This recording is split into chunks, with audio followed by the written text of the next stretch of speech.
اعوذ باللہ من الشیطان الرجیم بسم اللہ الرحمن الرحیم۔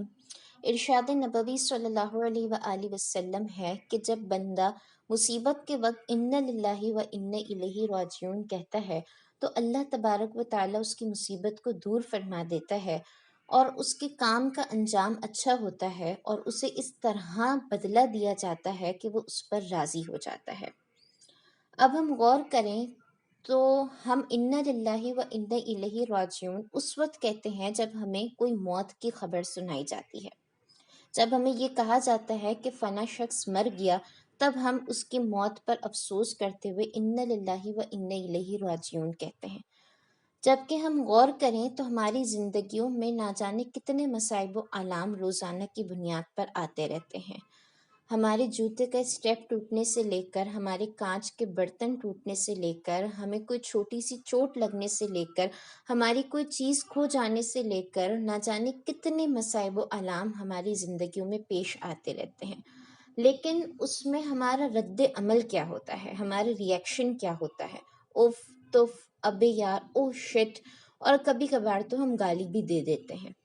جبکہ حدیث مبارکہ سے ہمیں کیا سبق مل رہا ہے کہ جب کبھی تمہیں کوئی مصیبت پیش آئے تو تم اللہ کو یاد کرو، تو تم اللہ کا ذکر کرو، اور جب تم اللہ کا ذکر کرو گے تو تمہیں یوں ہی تنہا نہیں چھوڑ دیا جائے گا، تمہاری مصیبت کو اپنے حال پر نہیں چھوڑ دیا جائے گا، بلکہ حدیث مبارکہ میں 3 انعامات کا ذکر کیا گیا ہے کہ اگر تم مصیبت کے وقت اللہ کو یاد کرو گے تو تمہاری مصیبت ہی دور کر دی جائے گی۔ اور ہم کیا چاہتے ہیں؟ ہم بھی تو یہی چاہتے ہیں نا کہ ہماری مصیبت ہم پر آنے سے پہلے ہی ٹل جائے، ہمارے دروازے کا رخ موڑ لے۔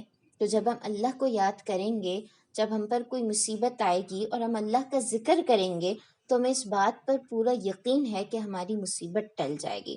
پھر دوسرا انعام نبی کریم صلی اللہ علیہ وآلہ وسلم ارشاد فرماتے ہیں کہ اس کام کا انجام اچھا ہوگا، اور ہم سب جانتے ہیں کہ مشکل کے بعد آسانی ہے، سختی کے بعد نرمی ہے۔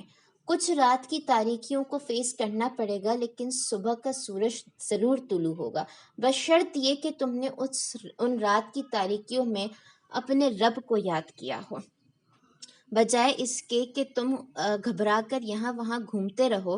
اپنے رب کو یاد کرو، اس کام کا انجام اچھا ہو جائے گا۔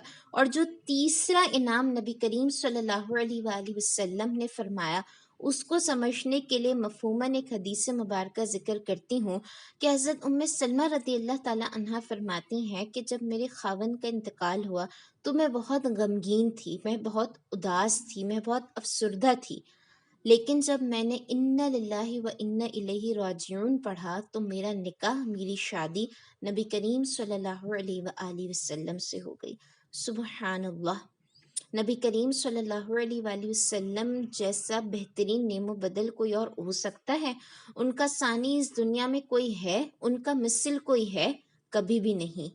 تو جب انہوں نے ان للہ و ان الیہ راجعون پڑھا تو حدیث مبارکہ میں جو تیسرا انعام مذکور ہے کہ اسے اتنا بہترین نعم و بدل دیا جائے گا کہ وہ اس پر راضی ہو جائے گا، اللہ تبارک و تعالیٰ نے حضرت ام سلمہ رضی اللہ تعالیٰ عنہ کا نکاح نبی کریم صلی اللہ علیہ وآلہ وسلم سے کروا دیا۔ تو جب ہم اپنی مصیبت کے وقت اللہ کو یاد کریں گے تو کیوں نہ ہمیں بہترین نعم و بدل ملے گا۔ اور ذرا ہم غور کریں اس مومنٹ پہ آ کر کہ آج ہم اپنی زندگیوں کے ان چھوٹے چھوٹے مسائل اور ان چھوٹی چھوٹی مشکلات میں اف تف، ابے یار اور شٹ والے ریئیکشنز دیتے ہیں۔ ہماری زندگی کا سب سے بڑا مسئلہ اور ہماری زندگی میں سب سے بڑی مصیبت کیا ہوگی؟ وہ ہماری موت ہوگی، وہ دردناک مومنٹ ہوگا، دردناک لمحات ہوں گے۔ کیا ہم چاہتے ہیں کہ ہم اپنی موت کے وقت بھی اس طرح ریئیکشن دیں؟ ہم تو یہی چاہتے ہیں نا کہ ہم اپنی موت کے وقت اللہ کا ذکر کریں۔ تو ہماری موت کے وقت ہمارے لبوں پر اللہ کا نام کب آئے گا؟ جب ہم دنیا میں ان چھوٹی چھوٹی مصیبتوں میں اللہ کا نام ذکر کریں گے، دنیا میں ان چھوٹی چھوٹی مصیبتوں میں اللہ کا نام لیں گے۔ تو بجائے اس کے کہ ہم اور ہمارے بچے اس طرح کا ریئیکشن دیں، ہم چھوٹی سی چھوٹی مصیبت میں کہیں ان للہ و ان الیہ راجعون، بے شک ہم اللہ کے ہیں، بے شک ہم اللہ کے لیے ہیں اور ہمیں اسی کی طرف لوٹ کے جانا ہے، جو چیز اس نے ہم سے لی ہے وہ چیز اسی کی تھی، اسی کے پاس جانی تھی۔ وما علینا الا البلاغ المبین۔